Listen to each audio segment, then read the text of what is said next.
Hey guys, Charlie nga pala. Sa video ngayon, ipapakita ko how to make an awesome looking website for your personal brand. So kung speaker ka, entrepreneur, content creator, photographer, kahit ano pa yan, at gusto mong gumawa ng website, perfect tong video na to para sa'yo. Papakita ko sa inyo step by step kung paano gumawa ng magandang website under an hour kahit na literal na zero coding experience ka. Gagamit tayo ng platform that's called Wix na highly recommended ko. Isa to sa pinaka-affordable pero powerful na website building platform. Lalo na kung gusto mong gumawa ng website ng mabilis. Kaya feel free na sumabay. Ilalagay namin yung link ng Wix sa baba. And yeah, kung gagamitin nyo yung link na yun, makakatulong yun sa channel. Kaya maraming salamat in advance.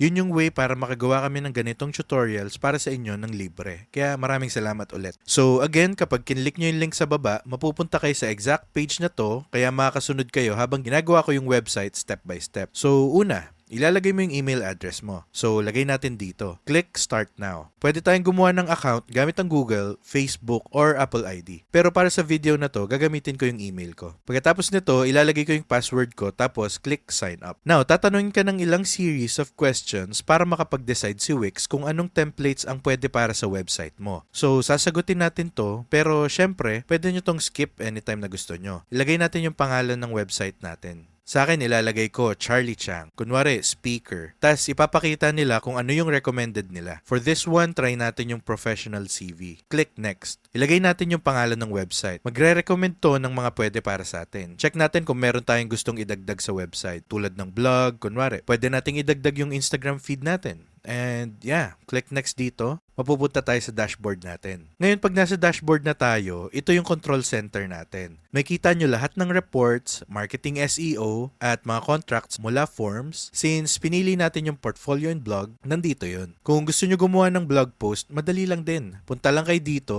create post, then you can start writing. Balik tayo sa home, and basically, ang una nating gagawin ay i-connect ang custom domain. Search tayo. Sabihin natin gusto natin yung Charlie Chang speaker. Click Let's Go. Makikita natin kung available siya. Ayun, swerte available siya. Click natin Get It Now. Syempre, para magkaroon ng custom domain sa Wix, kailangan mag-upgrade ng paid plans na para sa akin sobrang worth it. Sobrang affordable naman. And yeah, I recommend na gawin nyo muna yung website for free. Tapos kapag gusto nyo nang i-publish, dun ko i-recommend na mag-upgrade to their paid plans. Marami kayong functionality na ma-avail. Mawawala yung Wix branding na definitely gusto natin. At syempre, magkakaroon ka ng custom domain na imperative. Kaya tignan nyo yung pricing. May kita nyo na nagsisimula yung plans nila sa $16 per month. Meron silang combo plan, unlimited plan, pro plan, at VIP. Kung gusto nyong magbenta, piliin nyo yung business or e-commerce plans nila. At syempre, para sa mas malalaking projects, pwede nyong itry yung enterprise plan. Pero para sa karamihan ng nanonood ng video na to, kung gusto nyo lang maglatag ng information, sapat na yung isa sa mga website plans. May kita nyo na lahat ng plans may custom domain. Iba-iba yung storage space at video hours. Kaya kahit alin dito ay pwedeng-pwede para sa inyo. Piliin nyo lang yung kailangan yung features accordingly. So skip muna natin yan.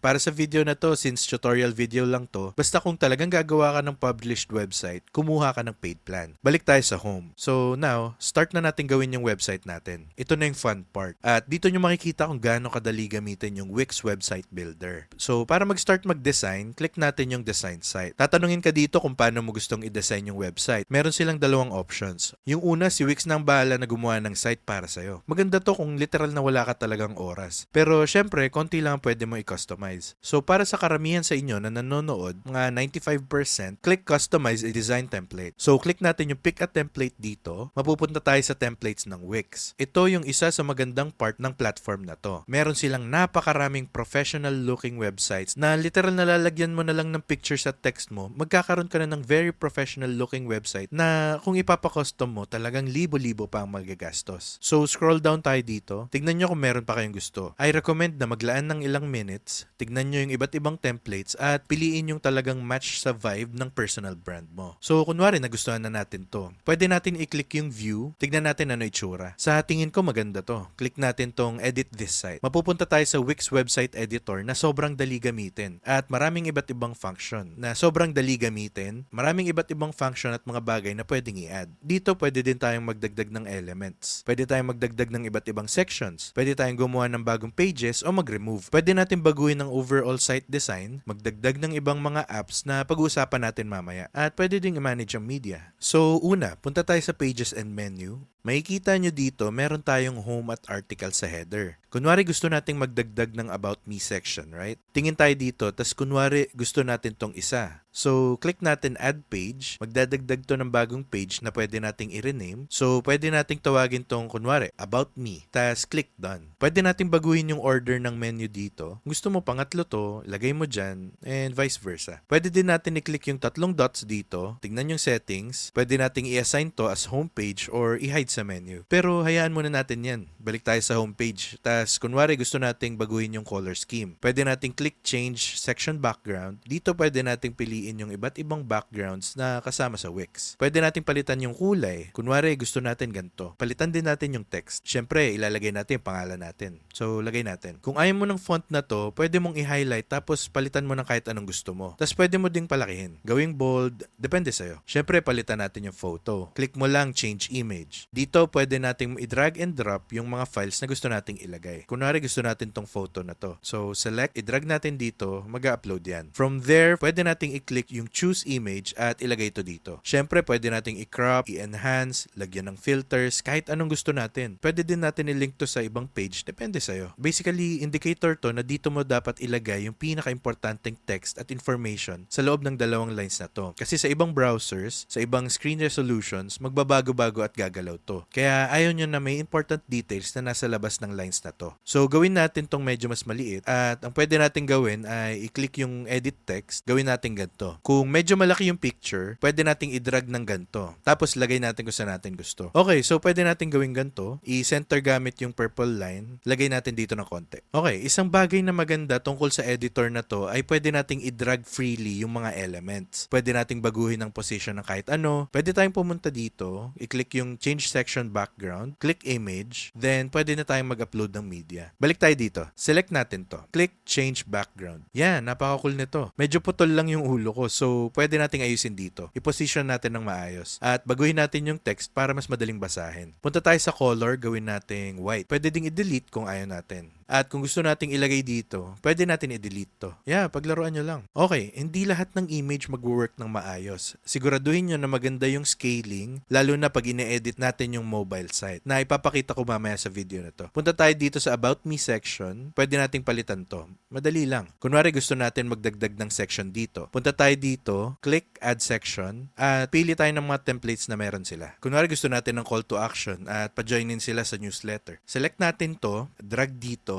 mag-a-add to at pwede nating baguhin yung colors, image at text dito. So basically, subscribers form tong ginagawa natin. Pag nilagay nila yung email nila, mapupunta to sa contacts database mo. Yeah, super easy. Kung may sections kayo na ayaw nyo, select nyo lang, click delete at matatanggal na yung buong section. I recommend na palitan nyo yung copyright year sa current year. Any changes sa footer o header, magiging site-wide to. So makikita to sa lahat ng pages mo. Lahat ng changes sa purple section, para lang to sa specific page na to, which is yung homepage. Tapos yung iba pang pwede nating galawin, punta tayo sa site design, pwede nyo palitan yung theme anytime. Pwede nating palitan yung page background. Kung gusto nyo magdagdag ng functionality sa website, punta tayo sa Add Apps. Super cool nito. Another plus for Wix. Meron silang iba't ibang apps na pwede nating ilagay sa website. Maraming apps na gawa ng third-party providers at marami ring free. Kunwari gusto nyong magbenta ng items, insert the Wix Stores app, start selling. Pwede rin kayo magkaroon ng forum sa website. Pwede kayong maglagay ng chatbox. Yeah, maraming functionality na pwede kayong idagdag. Bago i-publish yung website, i-click natin yung switch to mobile. Makikita natin kung ano itsura ng website sa phone. Marami sa mga audience nyo ay magche-check gamit lang ang phone. So, make sure na okay lahat. Kung hindi nyo masyadong binago yung desktop version, sabi ko nga kanina na maganda naman and professionally made yung mga templates nila. So, okay na yan. Hindi na kailangan masyadong galawin. So, mukhang okay naman na to. Click natin yung publish pag ready na. Pero bago pala yun, balik tayo sa desktop. Papakita ko sa inyo kung paano gumawa ng blog post. Ito yung itsura ng blog page ngayon. Kung gusto nyong gumawa ng bagong blog post, balik tayo sa Wix. Dadalhin tayo nito sa dashboard. Punta tayo sa blog, post, and create new post. Dito nyo ilalagay yung title at dito din kayo magsusulat. Pwedeng magdagdag ng text, images, videos. Pwede rin mag-translate easily sa ibang language. Pwede nyong i-monetize ang blog. Pwede rin magdagdag ng sections. Kunwari gusto nating magdagdag ng image. Click natin to. Ilagay dito, add to page. Pero usually hindi naman na to kailangan. Example lang yan ng pwede nyong gawin. Click publish dito. Ngayon may kita nyo na may first blog post na tayo. Pwede nating i-edit anytime at may kita to sa website once ma-publish. Balik tayo sa home. Click design site ulit. Babalik tayo sa Wix website editor. Kunwari okay na tayo sa design na to. I recommend na paglaruan nyo pa. Gawin nyo sa style nyo. Pero pwede kayong gumawa ng magandang website in about an hour or two. Bago nyo i-click ang publish, I always recommend na mag-upgrade para mawala yung Wix branding sa taas at para sa custom domain. And yan, nakita nyo naman kanina na sobrang affordable at worth it naman. Pag gawa na, click publish.